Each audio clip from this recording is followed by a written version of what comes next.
प्रेमानंद महाराज की एक बार फिर पुराने रास्ते पर रात्रि पदयात्रा शुरू हो गई है। भक्तों में खुशी की लहर दौड़ पड़ी है। चारों तरफ रंगोली बनाई तो वहीं पूरे रास्ते में फूल सजा दिए।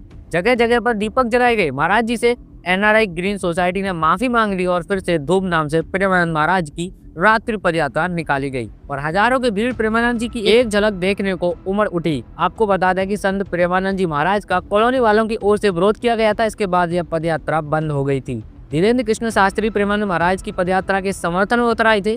तो वहीं जम्मू कश्मीर के एक्स डीजीपी शेष पॉल ने भी योगी जी से अपील की थी कि प्रेमानंद महाराज जी की रात्रि पदयात्रा शुरू होनी चाहिए। इसके बाद हर तरफ से एनआरआई ग्रीन कॉलोनी वालों को आलोचना का सामना करना पड़ रहा था। विरोध इतना हो गया था कि वृंदावन वालों ने एनआरआई ग्रीन सोसाइटी के लोगों को खाने पीने का सामान तक देना बंद कर दिया था। वहीं आखिर में आके उन्हें झुकना पड़ा और प्रेमानंद जी महाराज से माफी मांगनी पड़ी। वहीं इसके विपरीत हमारे प्रेमानंद जी महाराज इतने सरल और अच्छे हैं कि वो एक पल में सबको माफ करके और फिर से रात्रि 2 बजे होने वाली पदयात्रा करने के लिए तैयार हो गए। महाराज जी का कहना था कि हम सबको सुख देना चाहते हैं, हम किसी को दुखी नहीं करना चाहते। वहीं आपको बता दें धीरेन्द्र कृष्ण शास्त्री ने कहा था कि वो लोग जो यात्रा का विरोध कर रहे हैं, जिन्हें राधा नाम लेने में परेशानी हो रही है, वह इंसान नहीं हो सकते। ऐसे लोगों को वृंदावन छोड़ के कहीं और बस जाना चाहिए। वहीं स्थानीय लोगों का भी कॉलोनी वालों को विरोध का सामना करना पड़ा था। कई दुकानों पर कॉलोनी वालों को सामान देने पर पाबंदी तक के पोस्टर लगा दिए गए थे। इस बीच एनआरआई ग्रीन सोसाइटी कॉलोनी के अध्यक्ष आशु शर्मा ने इस संबंध में प्रेमानंद जी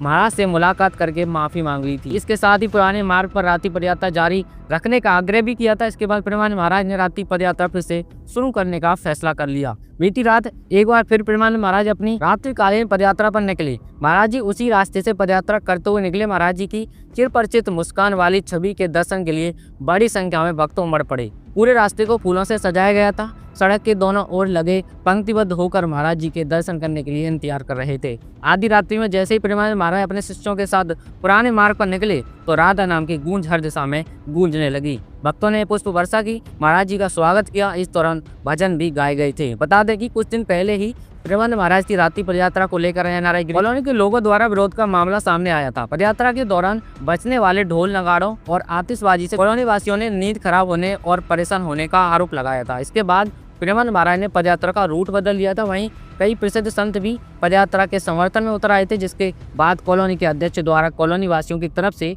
प्रेमानंद महाराज से माफी मांगी गई और उनसे एक बार फिर से यात्रा शुरू करने के लिए कहा गया। इसके बाद प्रेमानंद महाराज ने एक बार फिर से श्री कृष्ण शरणम सोसाइटी से रात्रि 2 बजे केली कुंज आश्रम तक पदयात्रा शुरू कर दी है। महाराज के भक्तों को यात्रा की जानकारी मिलते ही उनमें खुशी की लहर दौड़ पड़ी है। भक्तों ने पूरे रास्ते में रंगोली सजा दी, जगह जगह पर दीपक जला दिए। सड़क के दोनों ओर भक्त राधा नाम जपते हुए महाराज के दर्शन पाने के लिए इंतजार करने लगे और महाराज की एक झलक पाकर अपने आप को धन्य मांगने लगे। अगर आप भी प्रेमानंद महाराज के दर्शन करने के लिए आना चाहते थे और इस खबर से दुखी थे कि अब वो यात्रा बंद हो गई है, तो अब आप फिर से उसी समय उसी रूट पर प्रेमानंद जी महाराज के दर्शन करने के लिए आ सकते हैं। बाकी खबर यही थी। आप सब लोगों का इसके बारे में क्या सोचना है, अपनी राय हमें कमेंट करके जरूर बताएं और आगे वृंदावन और प्रेमानंद महाराज से हर जुड़ी खबर पाने के लिए हमारी वीडियो को लाइक करके चैनल को सब्सक्राइब जरूर कर लीजिए। चलिए जल्दी मुलाकात होगी हमारी अगली ही वीडियो में। तब तक के लिए राधे राधे।